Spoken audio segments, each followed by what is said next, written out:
What should you do when you get overwhelmed by prideful thoughts? In this video, we're going to discuss 3 methods. The first method is to remind yourself that you are not your thoughts.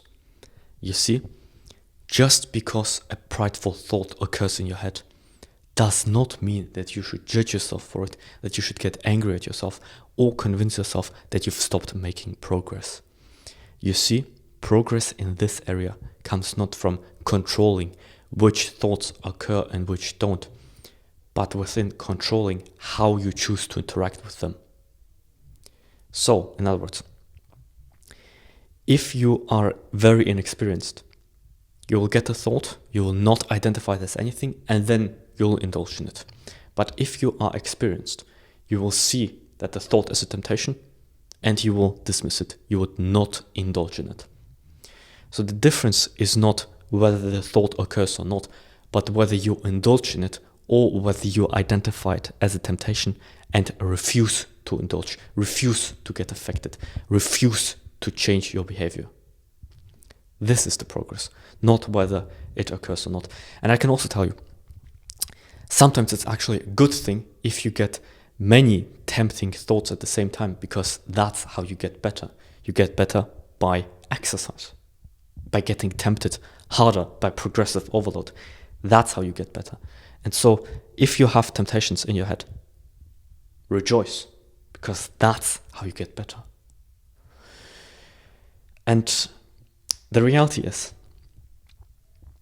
it is impossible to predict what we are going to think next.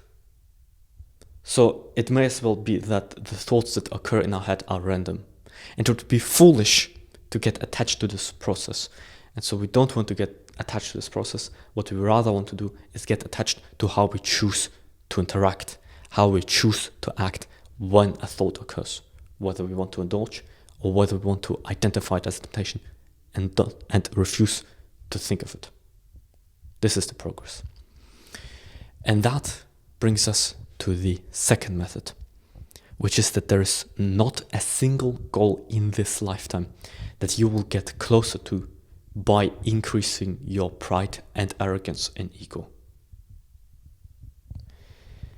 You see, I've thought very long about this, and I couldn't come up with a single goal that anyone under any circumstances may have where pride is necessary and where pride will help them. Because even the examples where it does seem that way, on closer inspection, turns out it's wrong.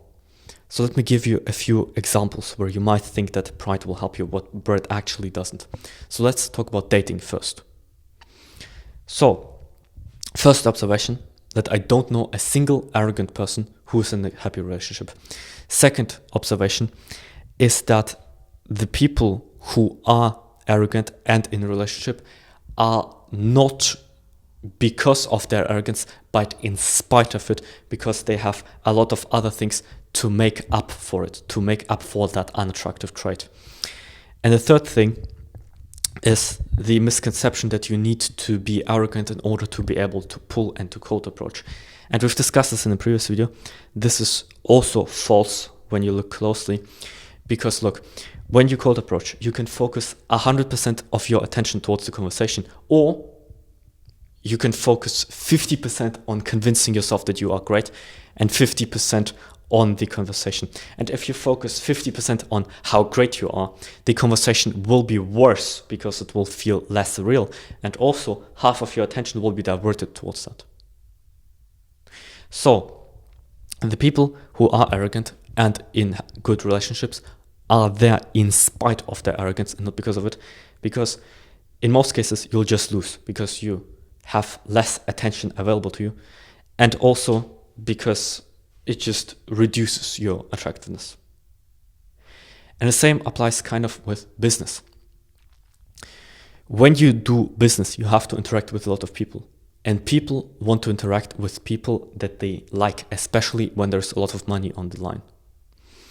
And it would thus be foolish to assume that if you are arrogant, if you are less likable, that you will do better in business. Because then, under all other circumstances being equal, the contract will just go to someone else, you know?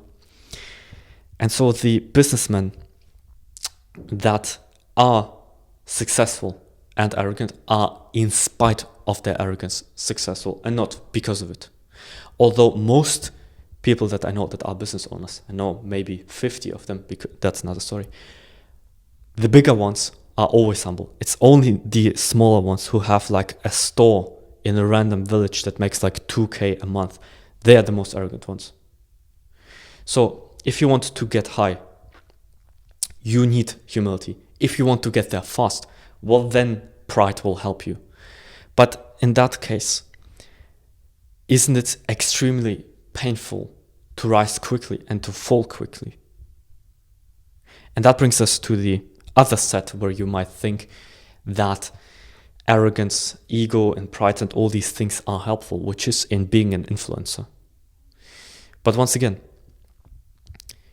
you will rise quicker if you have a lot of pride, but you will also fall quicker. So what then is the point? And also, what pleasure is there in rising quickly and then falling quickly and then never getting up again? That's not very pleasurable, right? And that brings us to the final and third method, which is that there is not really any pleasure in thinking prideful thoughts. In other words, ask yourself, do prideful thoughts really provide pleasure? You see, all temptations in our lives are based on pleasure. Like lust is based on pleasure, obviously. Gluttony is based on pleasure, obviously. Idleness as well. But what pleasure is there in obsessive eating? What pleasure is there in not being able to get out of bed? Or what pleasure is it to have thoughts that constantly tell you how great you are and how you deserve the world? What pleasure is there really? Because from my experience, the pleasure that these kinds of thoughts give, although it is their goal to give you pleasure, is extremely low. And I would rather feel nothing and have no thoughts than have arrogant thoughts, because most of the time they just make me stiff and introverted and all these kinds of things. And so ask yourself, how much pleasure do these pleasurable temptations give you? How much? Maybe for you it's worth it. Maybe for you have so much pleasure from having a great ego that it may be even more pleasurable than to follow God's path. But in that case, what are you even learning for if you're so great, right? And so the three methods that we've discussed so far were: remember that you are not your thoughts. Remember that there's not a single goal in this lifetime that you'll reach faster by being more arrogant. And number three, remember, or rather ask yourself, how much pleasure you really get from prideful thoughts. And here I have a fourth bonus tip, which is that you can always go to your knees and pray. Whenever you are about to fall, do this, and the Holy Spirit will give you strength. And this is how you make progress, not by thinking or judging yourself when you get a prideful thought, but by handling them properly, by recognizing that you are not your thoughts, that these are just temptations, that you can also work around them, you can dismiss them, that there is not really anything you gain from them, not pleasure, not progress, nothing. And so, my name is Grill. My goal is to inspire 10,000 good decisions. If this video helped you, subscribe, and I'll see you in the next one.